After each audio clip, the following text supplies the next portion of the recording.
깊이 있는 시선으로 오늘을 바라보는 뉴스 퍼레이드 문을 열겠습니다. 오늘의 주요 뉴스 보시겠습니다. 북한이 러시아의 우크라이나 전쟁에 쓸 포탄을 비밀리에 제공했다고 미 백악관이 발표했습니다. 백악관은 유엔에서 북한의 책임을 묻겠다는 입장입니다.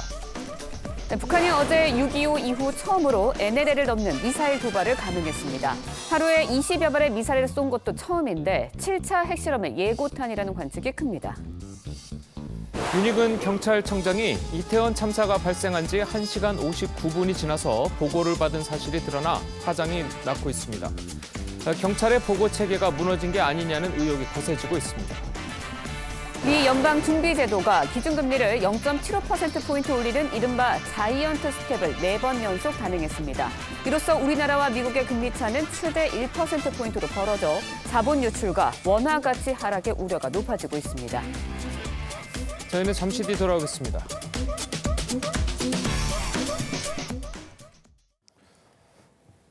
어제 대한민국에는 6년 9개월 만에 공습 경보가 내려졌습니다.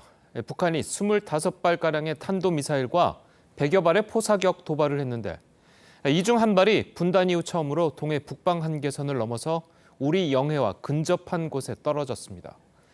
북한은 또 우크라이나와 전쟁 중인 러시아에 무기까지 제공했다는 의혹도 받고 있습니다. 박한솔 기자입니다. 미 백악관은 북한이 우크라이나를 침공한 러시아에 상당량의 포탄을 제공한 정보가 있다고 발표했습니다. Our information indicates that the DPRK is covertly supplying Russia's war in Ukraine with a significant number of artillery shells, while obfuscating the real destination of the armed shipments. 존 커비 국가안보회의 전략조정소통관은 북한이 중동 혹은 아프리카 국가를 경유하는 방식으로 포탄을 보냈다고 말했습니다. 북한이 러시아에 제공한 포탄의 종류와 규모, 구체적인 경유지 등에 대해선 언급하지 않았습니다. 커비 조정관은 이것들이 실제로 러시아에 전달되는지 지켜볼 것이라며 동맹 및 파트너들과 함께 유엔에서 추가로 책임을 묻는 조치를 논의하겠다고 했습니다. 커비 조정관은 또 북한이 NLL 이남으로 단거리 탄도미사일을 발사한 것에 대해 북한의 무모한 결정을 규탄한다고 했습니다. 북한의 7차 핵실험 가능성에 추가 경고도 나왔습니다. 네드 프라이스 미 국무부 대변인은 핵실험을 포함해 북한의 잠재적인 추가 도발을 우려한다고 말했습니다. 프라이스 대변인은 북한의 도발 시 추가적인 대가와 후과가 있을 것이고 세계적인 규탄을 받을 것이라고 경고했습니다. TV조선 박한솔입니다.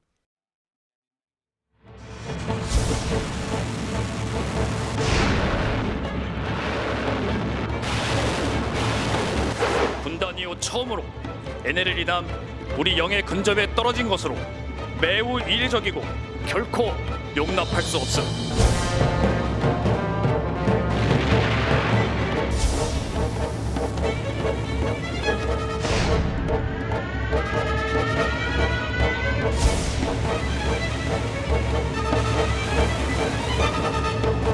이번 도발은 분단 후 처음으로 NLL을 침범하여 자행된 미사일 도발이자 실질적 영토 침해 행위라는 점에서 엄중하게 바라보고 있습니다.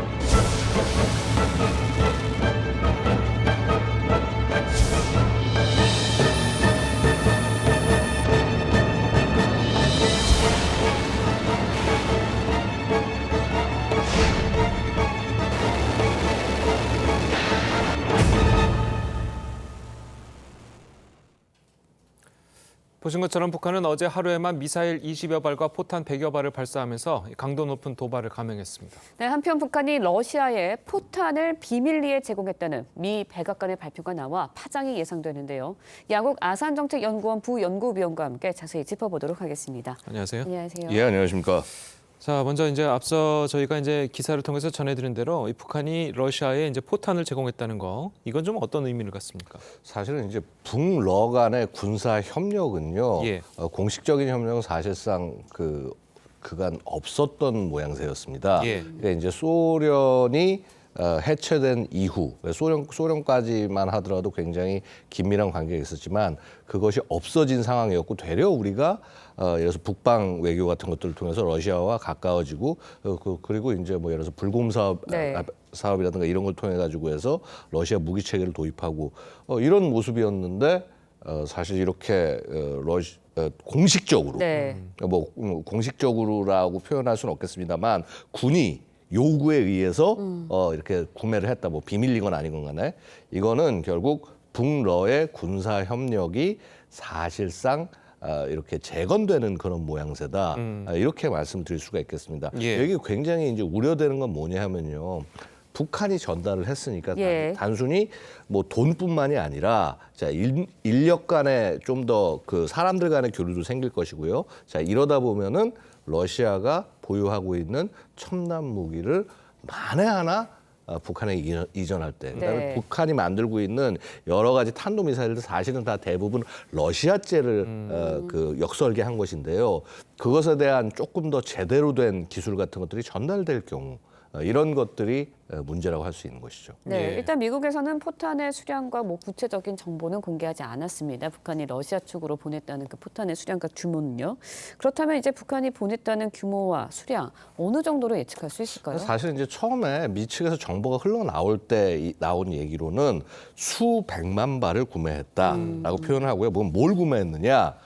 포탄, 로켓탄, 탄약 같은 가장 이제 기초적인 것들을 구매했다라고 알려지고 있어요. 예.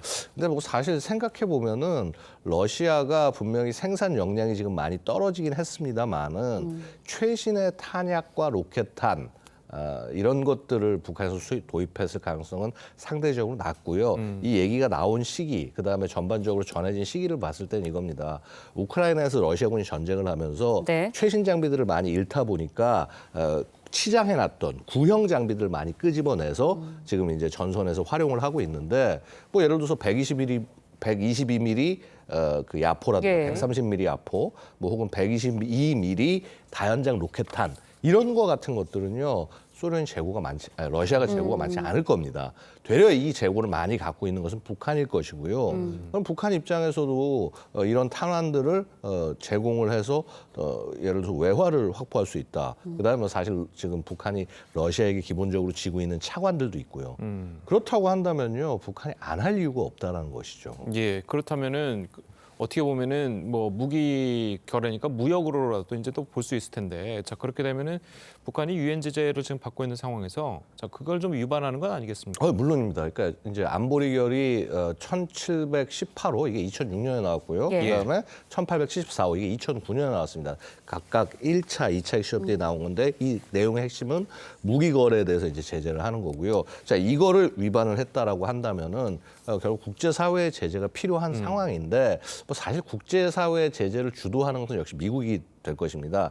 이미 미국은요, 이런 얘기들과 함께 이렇게 이 북한이 그 러시아로 무기를 넘겼다라는 얘기와 함께 네. 재무부, 상무부가 주축이 돼서 이거에 관한 제재들을 좀 준비를 하고 있는 것으로 알고 있습니다. 예. 여기 여러 가지들이 같이 결합이 돼서 북한에 대해서 역대급 제재가 될 텐데요. 사실 아시다시피 이미 미국은 북한 대부분 회사들 제재를 지금 하고 있는 상황 아니겠습니까? 그러니까요. 네. 자 그렇다고 한다면은 아마도 중국 쪽 업체로 튈 가능성이 더 많다. 무슨 말인가 하니 결국은 뭐라고 그럴까 세컨더리 보이콧 그렇죠. 같이 연결이 돼서 활동하고 있는 중국 회사들까지도 같이 묶어서 들어갈 가능성 충분히 있어 보입니다. 네, 계속해서 어제 있었던 북한의 고강도 도발 이야기 이어가 보도록 하겠습니다. 북한이 어제 미사일을 북방 한계선 NLL을 넘어서 예.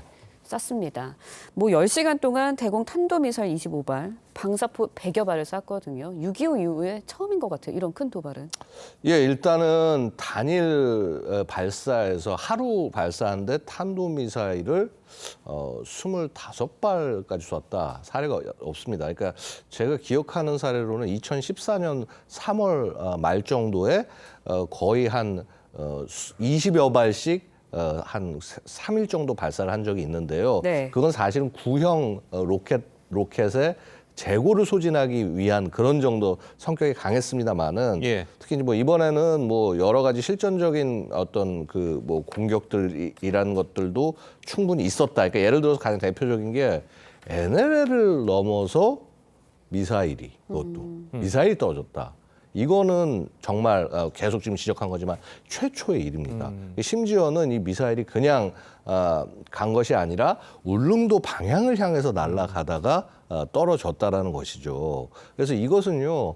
뭐 사실 북한이 각도를 조금 더 조절하거나 탄도 방향을 제대로 잡았다면 그냥 곧바로 우리 도서에 떨어질 수 있는 그런 내용이었다는 것이죠.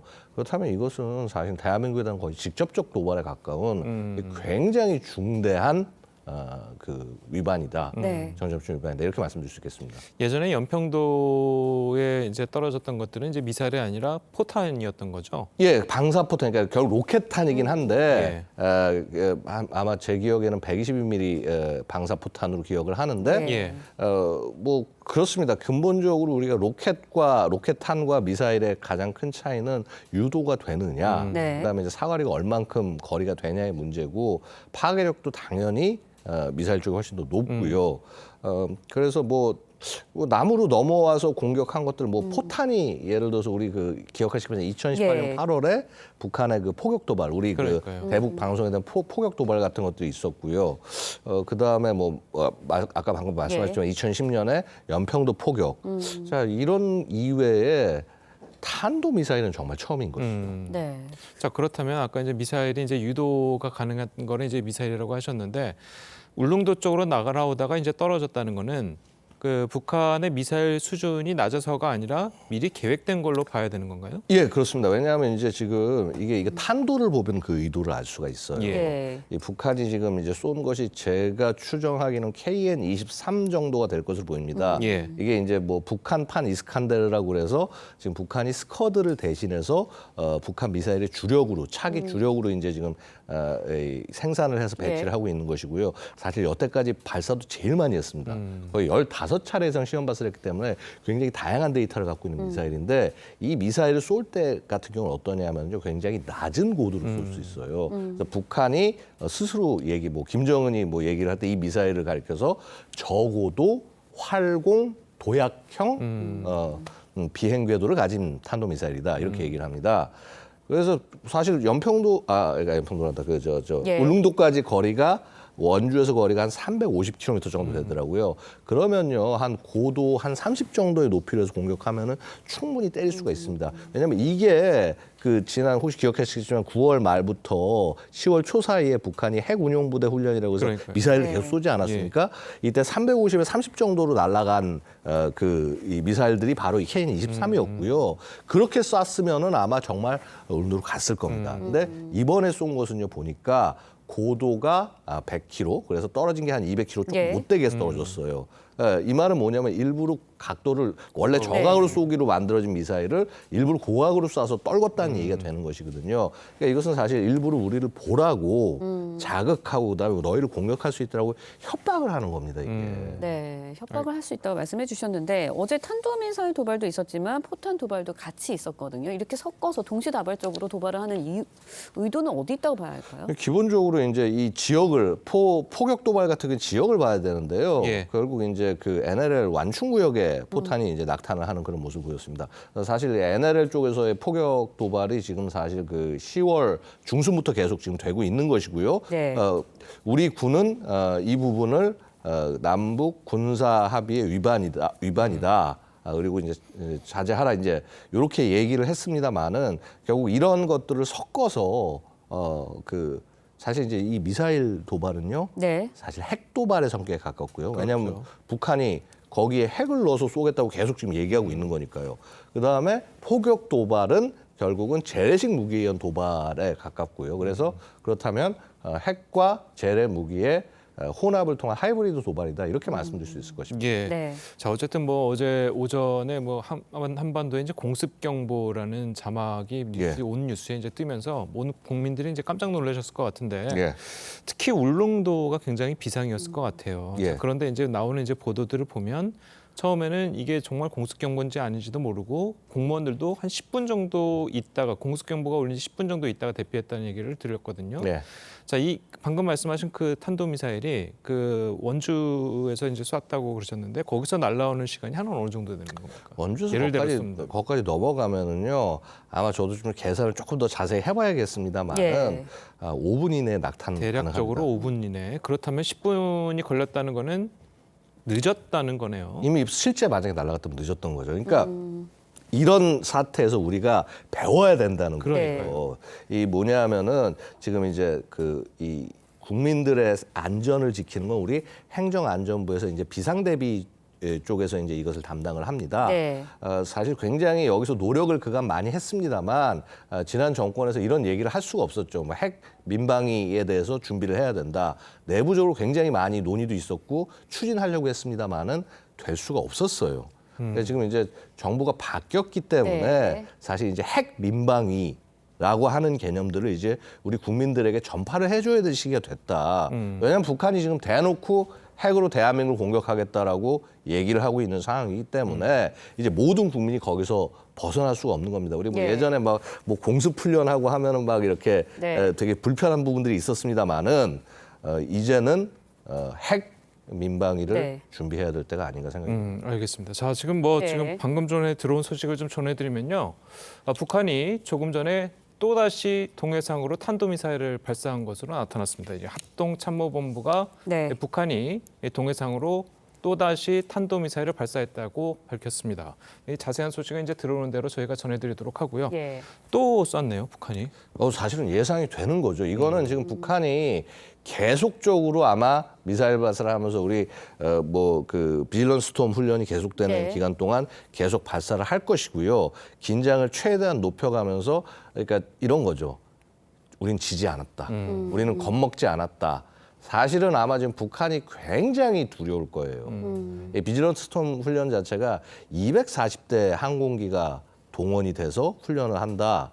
그러면 이 항공기들이 하루에 뭐 이 정도 숫자면은 한 1,500, 1,600소티 정도, 600회 비행 정도가 가능한데 네. 그럼 여기에 뭐 폭탄을 갖다가 한 2톤씩 달고 떨군다고 한다면요. 이거 상상할 수 없는 이야기입니다. 예. 한마디로 사실 지금의 이 공군력이 정말 진심으로 무장을 하고 북한을 공격한다라고 하면은 정말 초토화될 수 있는 정도의 능력이에요. 그렇기 때문에 더더욱 북한은 우리는 뒤지지 않는다라는 모습을 계속 보여주려고 할 겁니다. 뒤처지지 않는다는 말씀이신 거죠? 예, 그러니까 사실은 뭐 이런 것이 좀 표현이 좀 너무 좀 거칠긴 합니다만 왜 겁먹은 개가 열심히 짖듯이 지금 그런 모습에 저는 가깝다고 생각이 됩니다. 네, 예. 그렇다면 북한이 계속해서 강도 높은 도발을 할 수도 있는데 한반도를 관통하는 그런 미사일을 쏠 수도 있는 건가요? 뭐 충분히 여러 가지 미사일들이 있기 때문에 그렇게 쏠 수도 있겠죠. 사실은 이제 지금은 우리가 지금 고민해야 될 부분들이 그런 부분들입니다. 어제 미사일 그 NLL 넘어온 것이요. 예. 그러니까 NLL 넘어와서 사실 우리 영해는 안 떨어졌지만은 아시다시피 대한민국 영해는 해안속도 12해리까지고요. 그다음에 사실 우리 또 법이나 이런 것들이 지키는 접속 수역까지는 24해리인데 거의 거기에 거의 근접한 57km면 거의 근접한 데 떨어진 겁니다. 그러니까 한마디로 대한민국의 그 뭐라고 그럴까 그 법과 질서에 대한 도전이라고 볼 수도 있는 측면인데 사실 거기서 우리가 한 가지 있는 것은 이 미사일이 탄도 방향을 봐서 날라온 예. 방향을 보면요. 우리 영공을 통과해서 떨어진 겁니다. 그렇죠. 예. 그러면 이제 이런 것들을 용납할 수가 없는 것이죠. 그래서 만약에 다음번에 대한민국을 관통하는 미사일 발사가 있다라고 한다면요. 반드시 요격을 해야 된다.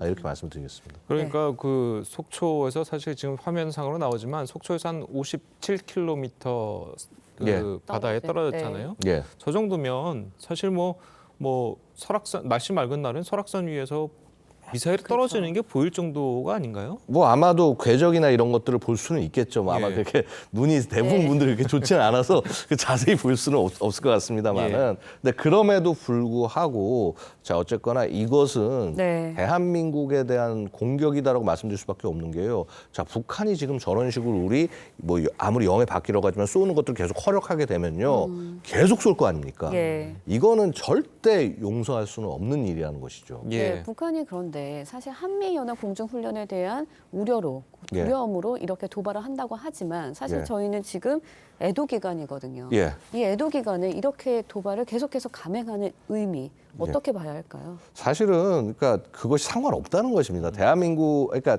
심지어 자기네 자국민들이 굶어가면서 미사일 만드는 것을 신경 쓰지 예. 않는 정권이 대한민국 국민의 희생이나 이런 거에 대해서 그 어떤 생각이 있겠습니까? 심지어 우리 공무원을 불태워 죽인 예. 그런 정권인데 그것을 기대하는 것 자체가 어불성설이라는 것이죠. 예.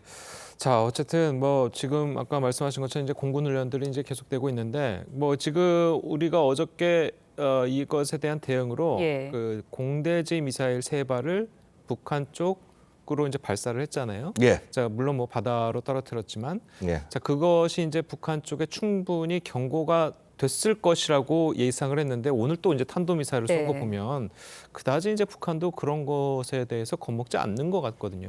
뭐 사실은 그런 걸 겁니다. 이게 실제 자신들에게 미사일이 날아올 것이다라고 예. 생각이 돼야지 겁을 먹겠죠. 그러니까 사실 대한민국이라고 하는 나라 법과 질서 그다음에 국제사회의 기준을 지키는 나라이기 때문에 예.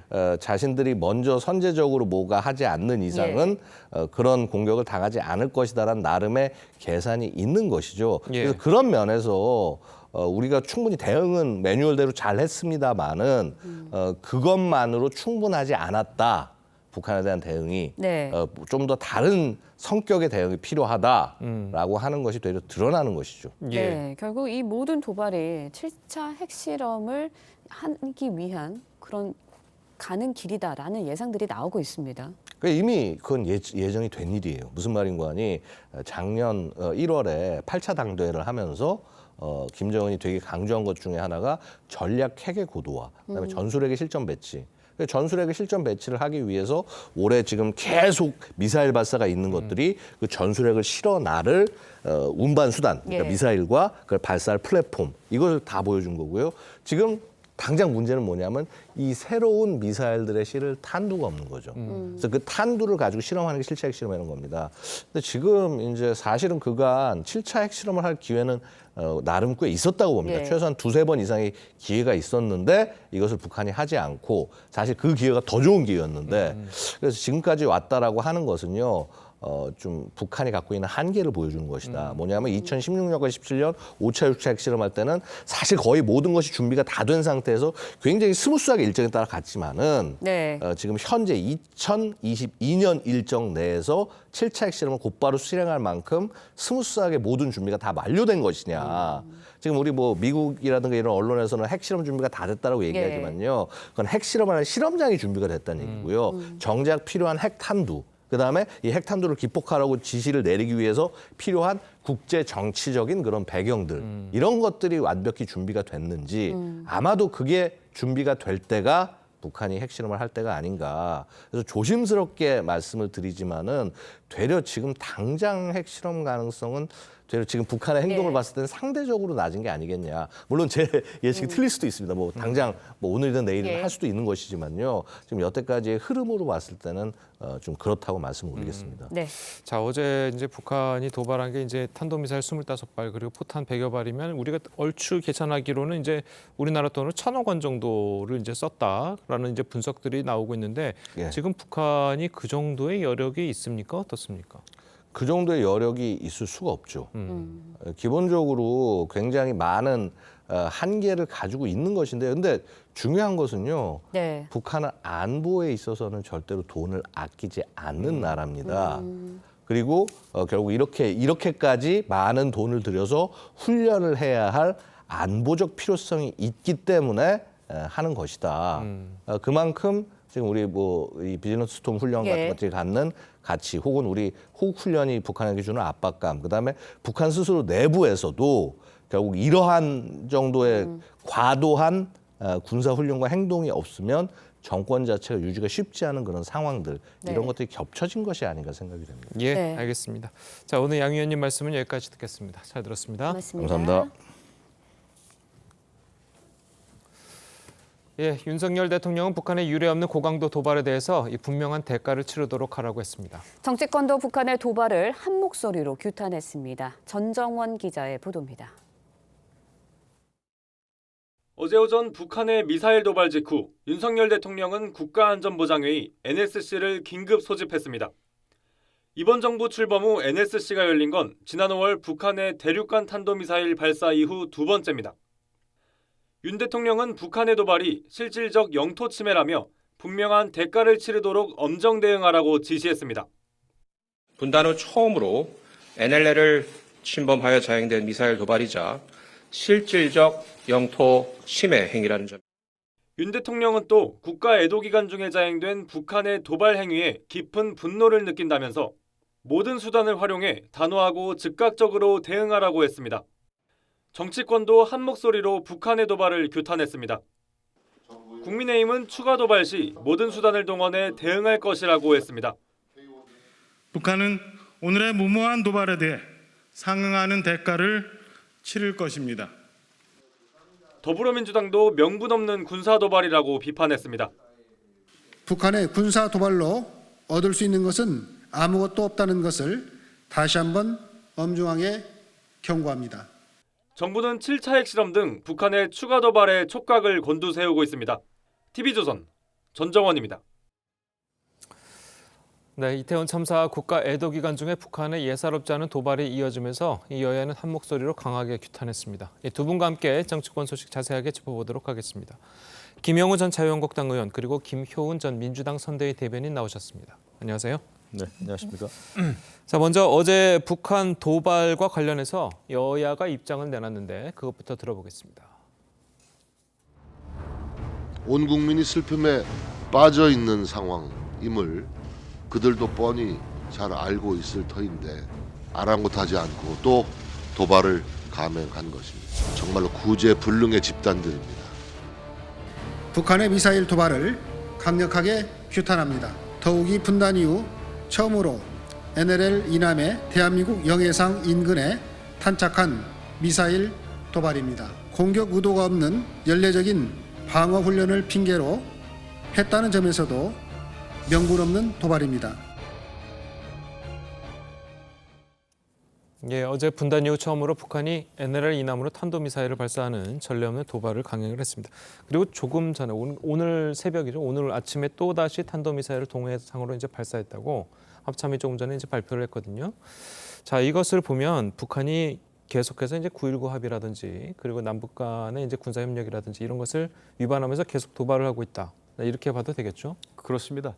그리고 지금 당장은 북한은 이제 지금 한미 이 공중 훈련을 하고 있지 않습니까? 네. 연합 훈련이죠. 비질런트 스톰. 그러니까 한미 연합 훈련을 하지 말라 달라는 위협이자 또 그 이면에는 읍소죠. 예, 그런 전략이다. 그리고 우리가 이제 눈여겨봐야 될 것은 북한의 박정천 북한 조선노동당 중앙위원회 부위원장이면서 비서고 그다음에 이제 군 서열로 따지면 김정은을 제외한 군 서열 1위입니다. 예. 이 박정천이라고 하는 사람이 그저께 낸 담화문이 굉장히 저는 중요하다고 봐요. 거기 보면은 그런 얘기를 하고 있어요. 지금 이제 한미 공중훈련이 비질런트 스톰인데 이거는 과거에 미국이 1990년대 초에 이라크를 침공할 때의 작전명인 데저트 스톰을 본딴 거 아니냐 이런 얘기를 합니다. 그러면서 지금 비질런트 스톰은 북한 정권 종말을 위한 도발적이고 침략적인 훈련이다. 이런 얘기를 하면서 지금 이제 미사일을 쏴대는 거거든요. 이것을 봤을 때는 역시 한미 연합 훈련을 하지 말아달라는 읍소입니다. 또 협박이기도 하고. 하지만은 한미 연합 훈련이라고 하는 것은 원래 계속 훈련이 있어 왔던 것을 지난 5년 동안 열리지 않았던 거예요. 그렇죠. 예, 여러 가지 이제 문재인 정부의 평화 공세다 뭐다 해가지고 그런 무드 속에서 이것을 하지 않았습니다. 하지 않았던 한미 훈련을 다시 하다 보니까 이제 북한으로서는 굉장히 위기의식도 느끼고 뭔가 이렇게 돼서는 안 되겠다라고 하는 절박감에서 이런 다양한 탄도미사일 또 방사포 훈련을 하는 것 같습니다. 하지만 군사적인 면에서는 북한이 지금 필요로 하는 다양한 무기를 실전 배치하기 위한 그런 실험이에요. 그래서 우리로서는 굉장히 지금 중요한 때다 이런 생각입니다. 물론 유엔 안보리 결의 정면 위반이고요. 또 9.19 남북 군사 합의에 대한 정면 위반이죠. 알겠습니다.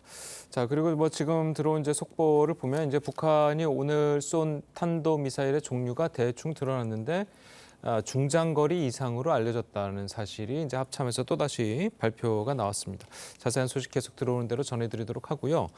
어쨌든 북한의 이런 도발이 이제 9.19 합의 파기라는 것은 계속 이제 우리 정부도 이야기를 하고 있는 것인데, 자, 이 9.19 합의라는 것이 이제 지난 2018년이죠.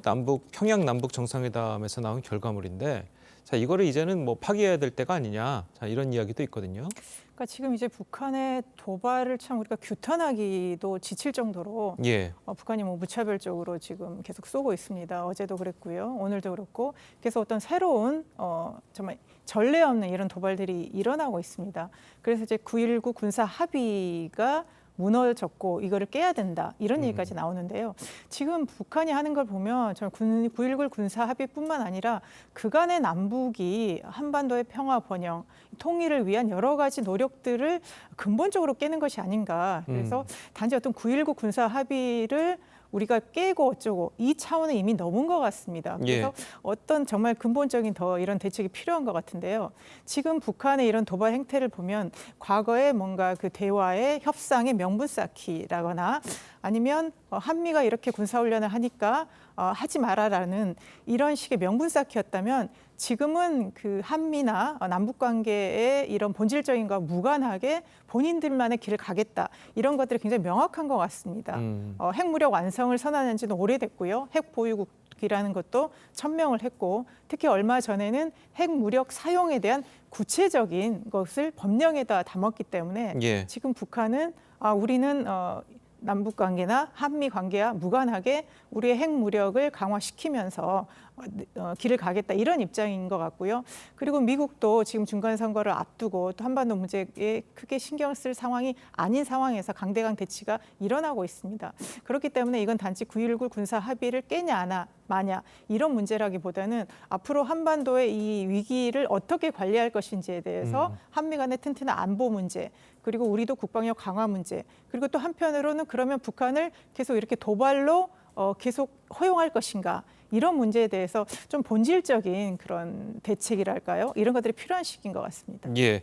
자, 그리고 어제 있었던 도발에서 우리가 한 가지 이제 중요하게 볼 점은 6.25 전쟁 이후에, 한국 전쟁 이후에 처음으로 북한의 미사일이 목표를 정확하게 유도해서 타격할 수 있는 그런 미사일이 NRR 이남으로 떨어졌다는 점이잖아요.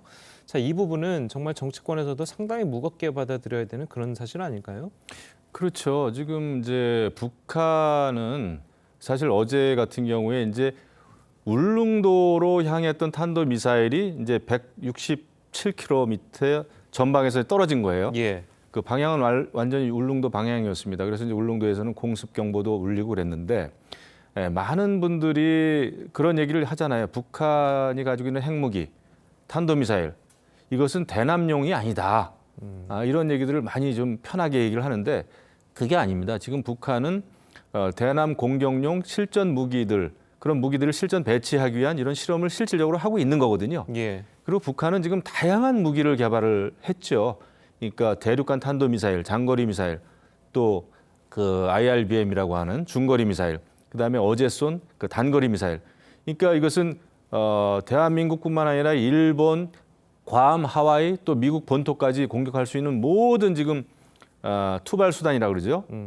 이런 그 이동 수단을, 그러니까 앞에 이제 탄두를 핵을 실을 것이냐, 무슨 화학탄이나 생물학탄을 실을 것이냐, 이거의 차이지 모든 지역을 공격할 수 있는 다양한 무기들을 지금 다 개발을 하고 있는 겁니다. 예. 이것은 굉장히 위험한 신호죠. 그러면서 북한이 원하는 건 그거예요. 북한의 전통적인 갓근 전술이라는 게 있습니다. 우리가 갓을 쓰면은 끈이 두 개잖아요. 예. 끈 두 개 중에 하나만 떨어져도 갓을 못 쓴다 이겁니다. 그거는 뭐냐면 한미 관계든 한일 관계든 두 개 중에 하나만 망가져도 대한민국의 안보 전략은 붕괴시킬 수 있다 이겁니다. 그래서 우리가 실시하고 있는 한미일 연합훈련이라든지 이런 거를 북한이 그렇게 싫어하면서 그 남남 갈등을 일으키는 거죠. 근데 여기에 지금 사실 이재명 민주당 당대표는 한미일 연합훈련 한 거 가지고 친일 국방이다 이래 버렸잖아요. 예. 그거는 북한의 전술에 완전히 말려드는 겁니다. 한미 관계든 한일 관계든 두 개 중에 하나만 망가뜨리면 된다라고 하는데, 지금 친일 국방이다. 우리 스스로 이런 얘기를 해버리면은 한일 관계에 금이 가는 거거든요. 예. 결국은 한미일 안보 삼각 협력 체제를 깨뜨리는 거죠. 그렇기 때문에 이런 북한의 군사적인 또 정치적인 도발은 남남 갈등을 유발하기 위한 그 목적도 있습니다. 여기에 우리가 부안해동하면 안 되고 예. 우리는 정상적으로 한미 동맹 간에 실시하는 한미 연합훈련 이거는 매년 실시를 했어야 되는 거예요. 근데 지난번에 이제 문재인 정부 때 남북 평화 분위기다 뭐다 해가지고 마치 평화가 온 것처럼 우리가 한미 연합훈련도 자제를 하고 연기를 하고 보류를 했단 말이죠. 이런 상황에서 한미 연합훈련을 다시 하니까 북한은 지금 발끈하는 거죠. 알겠습니다.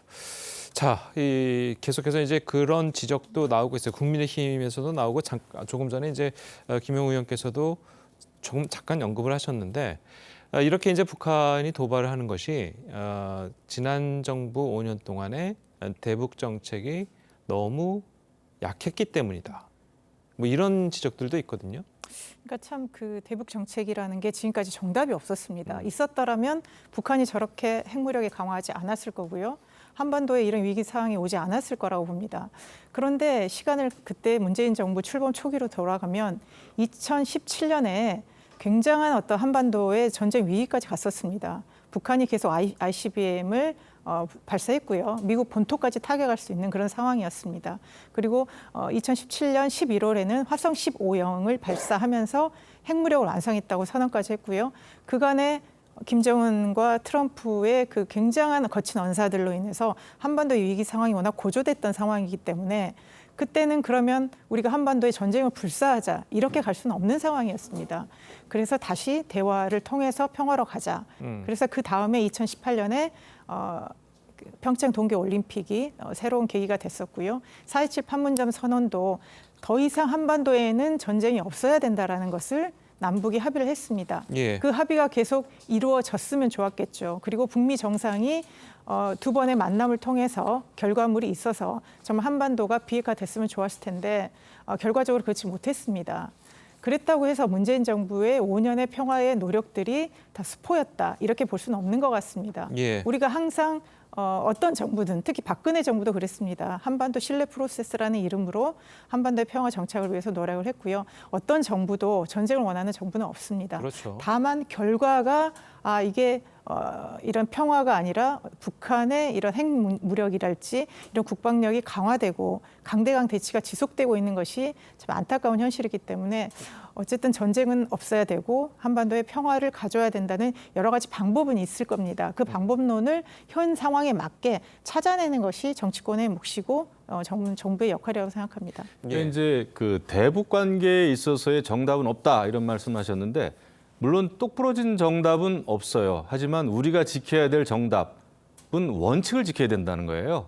그러니까 우리가 정상적으로 실시하는 방어용, 그러니까 한미 훈련은 기본적으로 방어용 훈련이거든요. 한 번도 훈련을 하면서 북한 쪽으로 무슨 미사일이든 폭격을 한 적이 없습니다. 그렇기 때문에 기본적으로 방어 훈련이기 때문에 이것은 우리 대한민국의 안전 또 한반도의 안전을 위해서는 연례적으로 실시한다라고 하는 이 훈련의 의미가 북한도 인식할 정도로 우리가 예외를 두지 말고 이거는 계속 해왔어야 되는 거예요. 예. 그런데 남북 평화회담이다 해가지고 마치 이제 우리가 사실은 북한에 이제 시간만 엄청 벌어준 건데 또 북한의 비핵화 의지를 믿었고 말이죠. 예. 그런 것이 오히려 북한으로 하여금 오판하게 만들었다 이런 겁니다. 그래서 원칙을 지키는 일이 저는 정답이다 이렇게 생각하는 거죠. 예. 근데 이제 한미 그 연례 훈련 같은 것이 당연히 우리는 방어용인데 그걸로 근데 이제 북한 입장에서는 그걸 굉장히 공격용으로 보고 남한의 어떤 명분으로 활용을 했기 때문에 그 부분에 대해서 그러면 좀 다른 방식으로 우리가 훈련을 해도 되지 않겠느냐 이렇게 정부에서 판단이 있었을 것 같고요. 그리고 우리가 북한의 눈치를 보면서 한미연합훈련을 안 했다기보다는 그 훈련을 통해서 잠시 그러니까 뭔가 유연적으로 하는 거죠. 유연성을 발휘하면서 남북 관계를 좀 발전시키고 한반도를 좀 평화롭게 가자. 이런 약간 선후의 문제도 있었던 것 같습니다. 근데 이제 북한은 계속해서 핵무기 개발을 했고 결국은 이제 여러 가지 그 북한의 핵을 사용할 수 있다라고 하는 것을 법제화까지 했습니다. 예. 그러니까 평화의 시기든 긴장의 시기든 북한은 핵무력을 계속해서 첨단화하고 핵탄두를 개발했다고 봐야 되는 거예요. 그게 문제입니다. 그러니까 외형적으로 드러나는 관계하고 실질적으로 북한이 걷고 있는 그 길에 대해서는 우리가 정확하게 상황 인식을 할 필요가 있다. 그래서 그런 원칙은 우리가 어떤 상황이든지 지켜야 북한이 이런 오판을 하지 않는다. 그런 말씀입니다. 알겠습니다. 자, 그리고 북한이 오늘 발사한 이 탄도미사일은 이제 중장거리로 알려졌다고 이제 합참은 발표를 했고요. 그리고 일본의 미야기현이 이 일본 본토 북부에 위치한 미야기현은 경계 경보를 내렸다는 소식 일본 언론을 통해서 들어와 있습니다. 라는 점을 다시 한번 알려드리고요. 자, 저희는 계속해서 다음 이야기도 좀 해보도록 하겠습니다. 자, 이태원 참사 때 이제 경찰의 현장 통제가 제대로 되지 않은 이유 중 하나로 보고 체계에 문제가 있었다는 점이 꼽히고 있습니다. 윤희근 경찰청장은 이태원 참사가 발생한 지 2시간이 지나서야 첫 보고를 받은 것으로 드러났습니다. 자, 먼저 장동욱 기자의 기사를 보시고 이야기 나누도록 하겠습니다. 참사가 발생한 건 지난달 29일 밤 10시 15분이었습니다. 그런데 경찰 지휘부가 첫 보고를 받은 건 1시간이 더 지난 뒤였습니다. 밤 11시 34분 이임재 용산경찰서장이 김광호 서울경찰청장에게 전화를 했지만 통화하지 못했고 2분 뒤 김 청장이 이 서장에게 전화를 걸어 상황 보고를 받았습니다. 더 윗선인 윤희근 경찰청장이 최초 보고를 받은 건 여기서 40분이 더 지난 다음 날 0시 14분이었습니다. 윤석열 대통령이 사고 발생 38분 만인 10시 53분 소방청으로부터 사고 내용을 보고받은 것과 비교해서도 1시간 이상 차이가 있습니다. 이 때문에 촌각을 다투는 참사 상황에서 최고위층 지휘부 소통 보고 체계에 문제가 있었던 게 아니냐는 지적이 제기됐습니다. 경찰 내부에서는 이런 상황 속에서 지도부가 책임을 현장 직원들에게 전가하는 게 아니냐는 목소리도 나옵니다. 경찰청장께서 그렇게 하위직한테 책임을 돌리는 말씀을 하셨을 때도 그 충격 한 번 더 받고 다들 떠나고 싶다는 말을 저한테 해요. 경찰은 늑장 보고 논란에 휩싸인 이임재 용산경찰서장을 대기 발령했습니다. 윗선부터 책임지라는 경찰 내부 반발이 격화되면서 수장인 경찰청장은 물론 행안부 장관의 책임론도 쉽사리 사그라들지 않을 전망입니다. TV조선 장동우입니다. 예, 이 보신 것처럼 경찰의 부실한 초동 대처에 이어서 이제 보고 체계에도 문제가 있었다는 점도 이제 드러났죠. 용산 경찰서장이 이 김광호 서울청장에게 보고한 시점이 사고 발생한 후에 1시간 21분 후에 그리고 윤희근 경찰청장이 이 보고를 받은 것은 사고 발생 후 1시간 59분 거의 뭐 2시간이 다 지나서야 이제 보고를 받았어요. 이거는 대통령보다 늦게 보고를 받은 거거든요. 자, 이 부분은 좀 어떻게 봐야 될까요? 그러니까 지금 이 참사가 벌어지고 나서 121 녹취록이 공개가 됐고요. 그 다음에 나오는 얘기를 들어보면 국민들은 지금 국가가 이렇게 지금 운영이 되고 있나? 지금 경악하고 있는 상황입니다. 아니 그렇게 이태원에서 그 참사가 일어났고 그리고 일어나기 전에 4시간 전부터 국민들은 다급하게 112를 찾았습니다. 그런데 그거 다 묵살이 됐고요. 그것도 기가 막힌데 나중에 봤더니 보고도 늦었습니다. 대통령부터 받았고요. 장관은 또 직접 받은 것도 아니고 무슨 내부 연락망을 통해서 받았다. 그리고 경찰 가장 그 현장에서 질서를 유지하고 국민들을 보호해야 된 경찰은 가장 나중에 알았다. 2시간이 흘렀다는 거 아닙니까? 그러면 이게 과연 이해할 수 있는 상황인가? 대한민국이란 나라가 정말 시스템이 뭐가 무너진 거 아닌가? 이런 생각을 가질 수밖에 없습니다. 도대체 윤석열 정부에서 그리고 경찰은 무슨 일이 일어난 것이며 그리고 이상민 장관은 도대체 어떻게 이 치안을 유지하고 있는 거에 대해서 국민들은 이해할 수 없는 그런 상황입니다. 그래서 이건 정말 진상규명, 이거는 당연한 거고요. 지금 국가 운영 시스템이 뭐가 잘못돼 있는지 이것을 바로 세우지 않으면요. 똑같은 참사는 되풀이될 수밖에 없습니다. 예. 그리고 이건 단지 사건, 사고의 문제가 아니라 앞으로 윤석열 정부가 국가를 어떻게 운영할 것인지 그리고 경제의 위기는 어떻게 극복할 것인지 이 국민들의 상처는 어떻게 회복할 것인지 이런 거에 대해서 지금 총체적 부실을 보여주고 있다. 저는 그렇게 생각합니다. 알겠습니다. 자, 어쨌든 뭐 112 신고를 이제 재난 상황은 또 뭐 대통령실에서 얘기하는 거 보면 이제 재난 상황은 소방청 관계 관할이기 때문에 소방청으로부터 이제 보고를 받는 것이 맞다라는 취지의 이야기가 나왔거든요. 대통령이 경찰이 아닌 소방청으로부터 보고를 받은 것에 대해서. 네. 자, 그래도 이게 경찰청장이 대통령보다 늦게 이 사실을 알게 됐다는 것은 상당한 문제가 있는 건 아니겠습니까? 이거는 뭐 말도 안 되는 일이 벌어진 겁니다. 예. 근데 저는 이게 문재인 정부가 됐던 지금 현 윤석열 정부가 됐던 사실 이제 정치권의 잘못도 크고요. 예. 지난 수년 동안 검수완박이다, 또 경찰국 만든다, 또 자치경찰제다 해가지고 여러 가지 그냥 무슨 제도 개선하고 뭐 수사력을 뭐 분산하고 이런 데에만 온통 나라가 국력을 소비한 겁니다. 또 집회 시위 또 그것도 막아내고 이런 거에만 신경을 썼는데 정작 진짜 필요한 치안 행정에 있어서 이번에는 완전히 그 경찰 수뇌부는 완전히 마비 상태라고 저는 생각이 들어요. 어떻게 이렇게 엄청난 그 사고가 났는데 경찰 수뇌부가 뭐 1시간 넘어 이상 그 보고를 받는데 1시간 이상 지난 다음에 보고를 받는다? 이건 정말 있을 수가 없는 일입니다. 예. 그리고 요즘 같은 시대에 여러 가지 상황 인식에 대해서 상황 정보에 대해서 긴급 문자 메시지라든지 이게 지금 일반 시민들에게까지도 문자 메시지 오지 않습니까? 이런 상황에서 경찰 수뇌부가 어떻게 이태원 참사에 대한 그 상황 보고를 1시간 20분이 걸리고 1시간 50분이 걸리고 말이죠. 같은 서울 안에 있었으면서도. 그래서 이것은 책임으로부터 당연히 책임을 져야 될 사안이고요. 이것은 당장 그 사람들을 대상으로 수사를 해야 된다. 그리고 자체적으로 감찰한다 뭐 하는데 자체적으로 감찰이 잘 될까요? 그래서 저는 그 외부 인력에 의한 공수처가 됐든 검찰이 됐든 저는 수사를 해야 된다 생각을 하고 장관도 행안부 장관도 너무나 정무적인 감각이 떨어집니다. 제가 봤을 때는.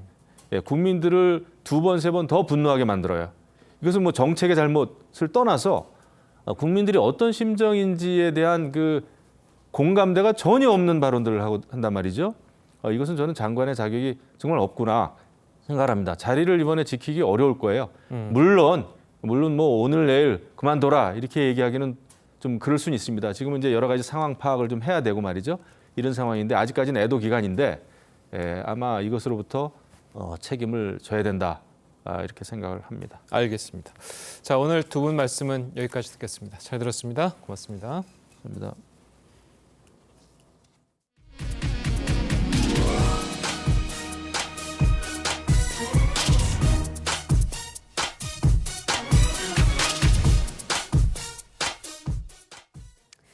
미 연방준비제도가 기준금리를 0.75%포인트 인상하는 이른바 자이언트 스텝을 또다시 단행했습니다.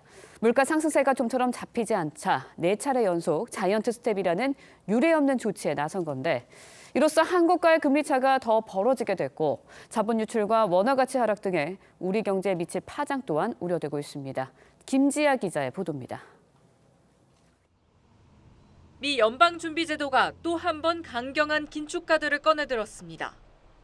지난 6월, 7월, 9월에 이어 4차례 연속으로 기준금리를 0.75%포인트 올리기로 결정했습니다. Today, the FOMC raised our policy interest rate by 75 basis points, and we continue to anticipate that ongoing increases will be appropriate. 제롬 파월 연준 의장은 연방공개시장위원회 정례 회의를 마친 뒤 금리 인상 속도는 다소 느려지겠지만 최종 금리는 더 높아질 수 있다고 시사했습니다. Even so, we still have some ways to go, and incoming data since our last meeting suggests that the ultimate level of interest rates will be higher than previously expected.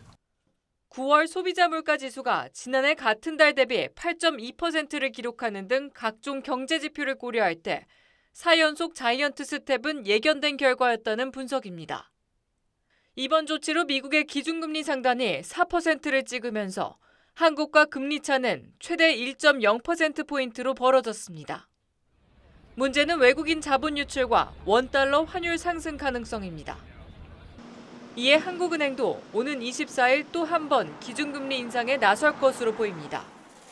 하지만 이미 한계치에 이른 가계부채 등으로 인해 금리 인상 폭에 대한 한국은행의 고민도 깊어질 전망입니다. 경제금융당국 수장들은 오늘 비상회의를 열고 미국의 금리 인상이 우리 시장에 미칠 영향을 논의합니다. TV조선 김지아입니다. 보신 것처럼 미국 연방준비제도가 기준금리를 또다시 0.75%포인트 인상하는 자이언트 스텝을 단행했습니다. 네, 미국의 금리 인상이 우리 경제에 미칠 영향, 유혜미 한양대 경제금융학부 교수와 함께 자세히 짚어보도록 하겠습니다. 안녕하세요. 안녕하세요. 자, 앞서 이제 기사에도 보셨지만 지금 우리나라 기준금리가 3.0 아니겠습니까? 자, 그렇다면은 미국이 이제 4.0이 됐으니까 1%포인트나 이제 차이가 나는데, 자, 이거는 상당한 문제 아니겠습니까? 예, 그동안 이제 기준 한국과 미국의 금리 격차가 0.25%포인트였는데 이번에 예. 이제 1%포인트로 그러니까요. 확대가 되었습니다. 이 금리 격차가 확대가 되면 당연히 이제 우려되는 것이 자본 유출인데요. 예. 이제 자본이 고금리를 찾아서 이동을 하다 보니까 달러 자산으로 이동을 하면서 환율도 올라가고 또 뭐 국내 증시라든지 아니면은 이제 채권 시장으로부터 자금이 유출되는 것이 아닌가 우려하는 분들이 많은데요. 이제 현재는 이제 주식시장으로 자금이 유입되고 있는 중이고요. 하지만 이제 한미 금리 격차가 확대되면서 앞으로는 조금 이제 자본 유출의 가능성이 있는데 예. 지금 현재 미국의 자이언트 스텝은 상당 부분 시장의 기대가 이미 반영되어 있었기 때문에 저는 당장보다는 이제 앞으로가 더 문제라고 생각하는데요. 왜냐하면 이번에 이제 미 연준 파워 의장이 말하기를 이제 그 최종 금리 수준이 조금 더 높아질 수 있다는 얘기를 했거든요. 그래서 9월 전망에서도 상당히 이제 금리가 많이 올라갈 수 있구나 해서 시장에서 굉장히 놀랐었는데 이번에 이제 9월에 전망한 것보다 금리가 더 올라갈 수 있다는 얘기를 했기 때문에 앞으로 이제 한국은행이 어떻게 기준금리를 이제 조정하느냐에 따라서 한미 금리 격차가 더 확대가 될 수도 있고 아니면 이런 기대에 따라서 자본이 유출되거나 아니면 환율이 더 상승할 가능성도 있다고 보겠습니다. 네, 가뜩이나 고환율인데 여기서 원화 가치가 더 떨어질 수밖에 없는 상황이 된 것 같거든요. 경제에 미칠 영향도 상당할 것 같습니다. 예, 그렇습니다. 우리가 이제 얼마 전에도 환율 급등으로 굉장히 큰 혼란을 겪었는데요. 지금은 외환시장이 조금 안정되어 있는 분위기지만 앞으로도 이제 환율이 더 상승하게 된다면 여러모로 이제 부작용을 경험할 수가 있겠는데요. 일단은 물가에 미치는 영향이 가장 우려가 됩니다. 아무래도 물가 안정이 현재 정책의 가장 우선순위다 보니까 이제 환율이 올라가면 이게 국내 물가에 얼마나 영향을 미칠지가 우선 우려가 되는데요.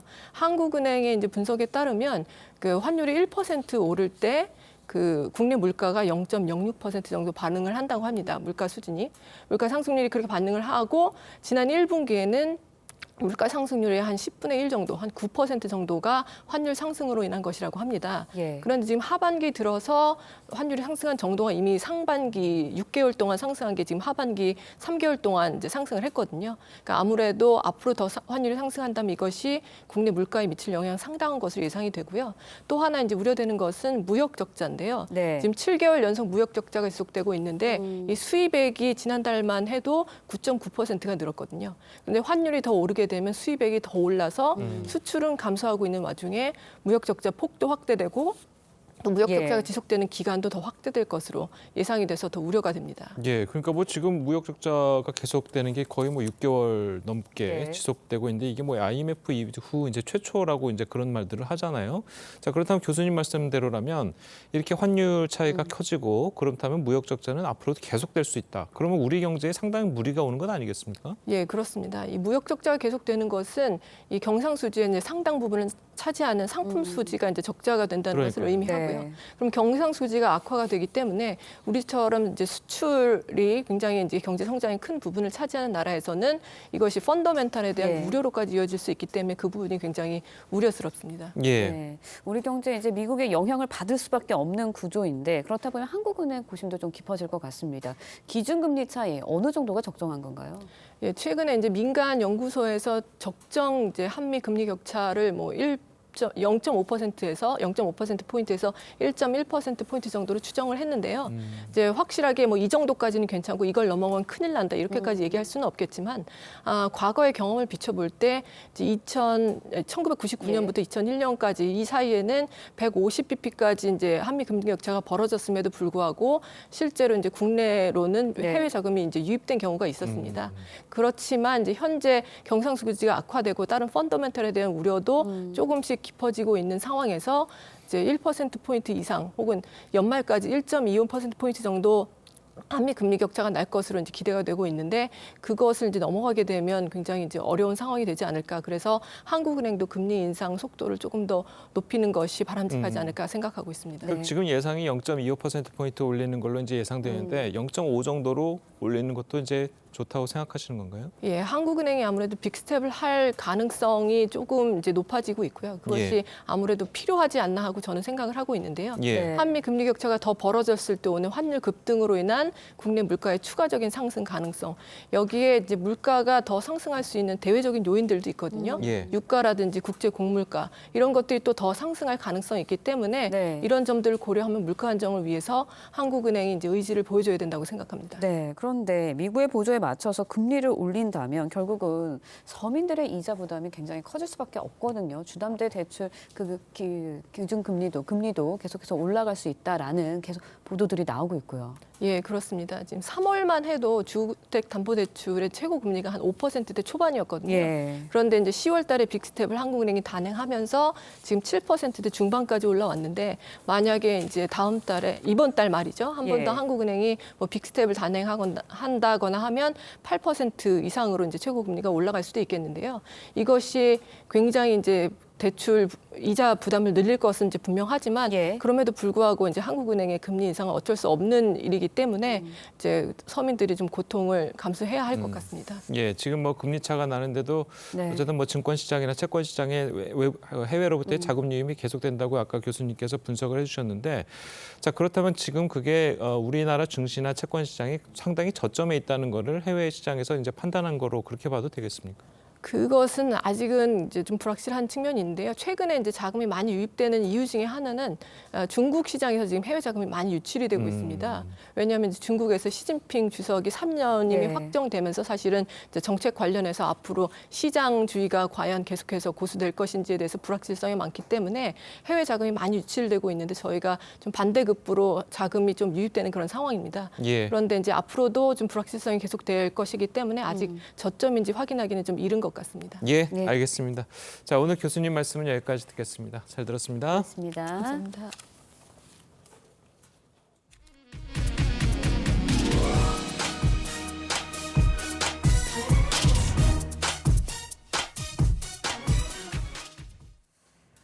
네, 프로야구 한국 시리즈 1차전에서 키움에 패했던 SSG가 2차전에서는 완승을 거뒀습니다. 이로써 한국 시리즈 전적 1승 1패로 만들었는데 선발의 역투와 최지훈, 한유섬의 홈런까지 터지는 등 투타의 고른 활약이 돋보였습니다. 성민혁 기자의 보도입니다.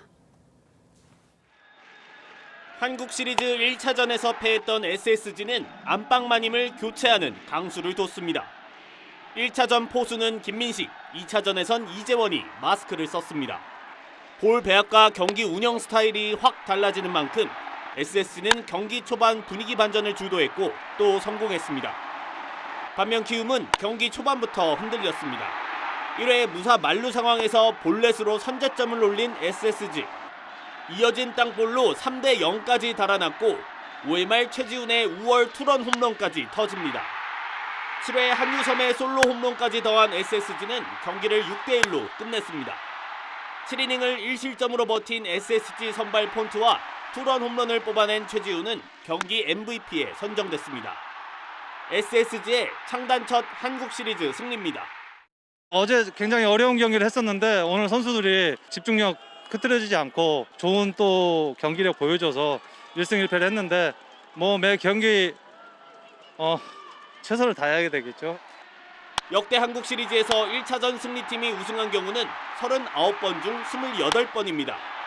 하지만 1승 1패로 균형이 맞춰졌을 경우 2차전에서 승리한 팀이 마지막에 웃었던 경우는 17번 중에 7번으로 사례가 적지는 않습니다. TV조선 성민혁입니다.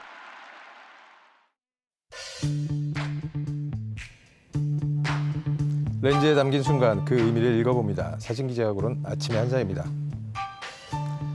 브라질 상파울루 외곽의 한 고속도로 위에 트럭들이 길게 줄을 서 있습니다. 그런데 이 모습은 차들이 밀려 있는 게 아니라 대선 결과에 불만을 품은 대형 트럭 기사들이 고속도로를 점거한 모습입니다.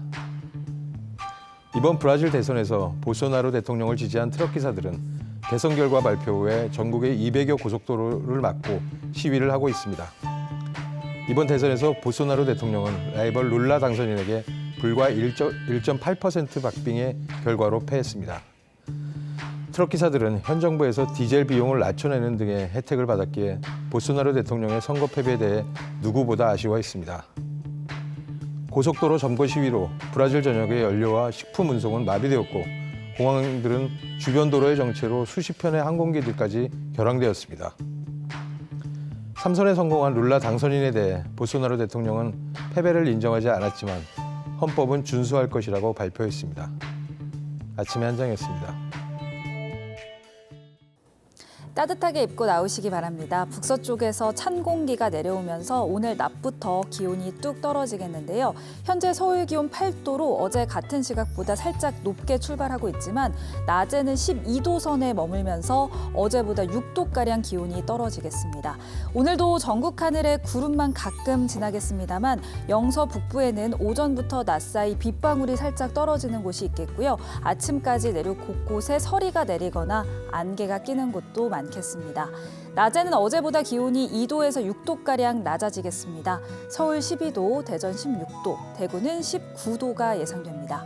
내일은 올가을 들어 가장 추운 아침이 찾아오겠습니다. 서울 아침 기온 0도로 체감 기온은 영하권을 보이겠는데요. 급격한 추위에 건강 상하지 않도록 관리 잘해주시기 바랍니다.